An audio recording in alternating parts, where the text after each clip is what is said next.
Selamat datang kembali di pembahasan mendalam kita, oke?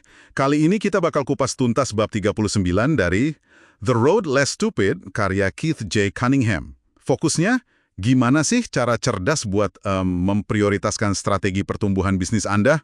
Seringkali kan kita dengar ya, kalau mau tumbuh nih, orang biasanya langsung mikir, wah, cari prospek baru, atau mungkin rombak website, ikut tren marketing paling baru. Tapi Cunningham ini punya analogi yang menarik banget. Katanya, itu tuh kayak nanya ke koki pribadi soal menu makan malam. Ya, Anda cuma bakal dapat saran berdasarkan apa yang dia bisa masak gitu kan. Ahli SEO yang nyaranin SEO, ahli medsos yang nyaranin kampanye medsos, betul nggak sih? Betul sekali, itu jebakan umum banget. Langsung lompat ke solusi taktis tanpa benar-benar ngerti akar masalahnya apa. Nah, pertanyaan strategis yang diajukan Cunningham itu bukan, oke, apa nih yang bisa kita lakuin buat naikin penjualan? Tapi lebih ke, kenapa ya penjualan kita kok nggak 2 kali lipat dari sekarang? Pertanyaan ini maksa kita buat mundur dikit, lihat gambaran besarnya dulu sebelum milih senjata. Wah, menarik, menarik. Jadi, bab ini kan katanya ngasih 7 cara utama buat tumbuh ya. Tapi kuncinya justru di urutannya. Gitu. Coba kita bedah satu-satu deh. Mulai dari yang paling fundamental dulu menurut Cunningham. Apa tuh? Yang pertama, dan ini sering banget kelewat justru karena kelihatannya dasar banget, mempertahankan lebih banyak pelanggan. Ironis ya, banyak bisnis itu jatuhnya bukan karena susah cari pelanggan baru, tapi karena gagal ngejaga yang udah ada. Di sini nih prinsip FOTW berlaku. FOTW? Apaan tuh? Find out what they want. Cari tahu dulu apa maunya mereka. Terus GAG, go and get it. Ya usahakan itu. Dan GITT, give it to them. Berikan apa yang mereka mau. Fokusnya harus ke pelanggan. Oke. Jadi ingat kata Steve Jobs ya, mulai dari pengalaman pelanggan, baru mundur ke teknologi. Ini pasti nyambung banget ke prioritas kedua dong ya? Nah, iya persis. Prioritas kedua itu meningkatkan bisnis berulang dari pelanggan yang udah kita bikin puas tadi. Jauh lebih efisien loh, dan lebih untung juga kalau kita jual lagi ke pelanggan yang udah percaya, yang udah senang sama kita, dibanding terus-terusan ngejar yang baru dari nol. Loyalitas itu aset. Oke, sip. Setelah pelanggan bertahan, terus beli lagi, apa nih langkah berikutnya buat fondasi ini makin kuat? Pelanggan yang baik atau nilai tambah biasa gitu ya, tujuannya itu bikin kondisi di mana pelanggan mikir, wah gila sih kalau gua pindah ke kompetitor. Jadi seluruh operasi bisnis dari depan sampai belakang harus konsisten dukung janji sukses buat pelanggan itu.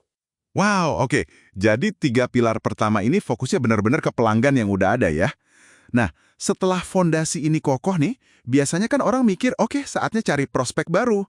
Tapi kayaknya Cunningham beda lagi ya urutannya. Justru itu, sebelum nambah bensin, maksudnya prospek baru, pastiin dulu mesinnya siap. Jadi prioritas keempat itu meningkatkan atau melatih proses penjualan.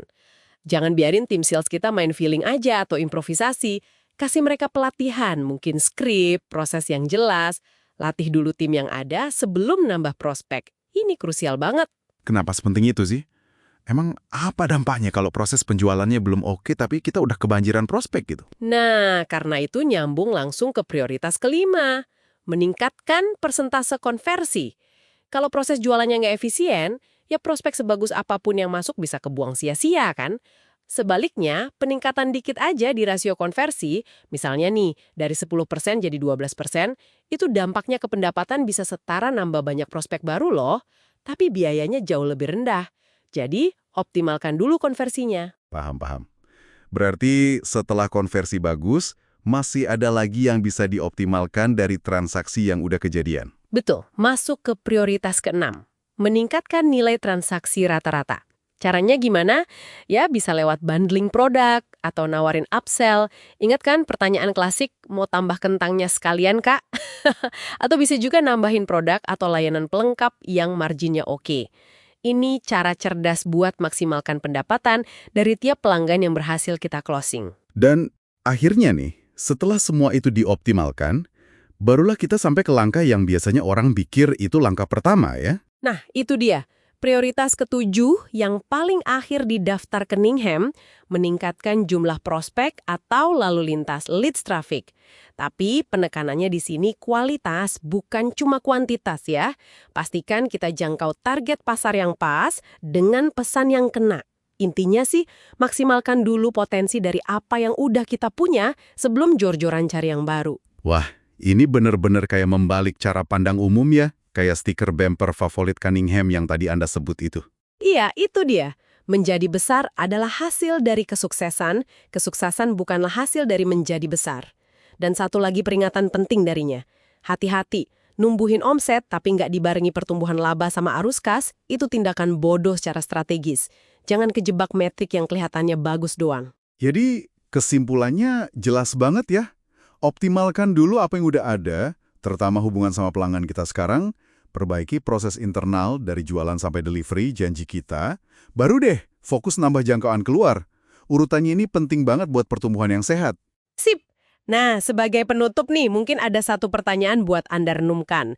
Dari 7 tuas pertumbuhan tadi, kalau Anda cuma boleh pilih satu aja nih, buat difokusin habis-habisan selama 90 hari ke depan, yang bakal ngasih dampak paling gede buat bisnis Anda saat ini, tuas mana yang Anda pilih? Dan coba pikirin kenapa kok itu yang paling penting sekarang. Silakan direnungkan.